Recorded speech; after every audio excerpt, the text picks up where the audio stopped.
our national institutions, human resources, laws and policies, as well as other strategies, must be harnessed towards enabling a resilient,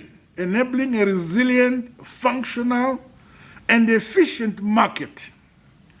In this regard, the Second Republic is determined to remove barriers and restrictive practices that impede economic activities and development.